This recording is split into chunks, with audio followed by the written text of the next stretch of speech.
নমস্কার আমার সকল বন্ধু, আশা করি সকলে ভালো আছো। আজও একটি নতুন ভিডিও নিয়ে হাজির হয়েছি।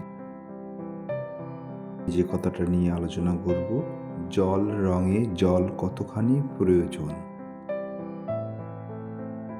যদি তুমি ফাস্টুনের আগে পেস্টটিকে ভিজিয়ে নাও, তাহলে প্লেটে যখন রং তৈরি করবে তখন খুবই অল্প জল ব্যবহার করবে। হালকা ঘন আকারে তৈরি করে রংটা তুমি পেজে ছাড়বে। আর একটি কথা, ফাস্টন দেওয়ার সময় যদি তুমি পেজে লাইট ছাড়তে ভুলে যাও, তাহলে তুমি যেটা করবে, পরিষ্কার জলে তুলিটাকে ধুয়ে একটি শুকনো কাপড়ে মুছে নিয়ে সেই স্থানে তুলিটাকে দিয়ে অতিরিক্ত রংটা তুলে নেবে। যদি তুমি এভাবে কাজ করো, তাহলে আশা করবো তোমার কাজটি অনেক ভালো হবে।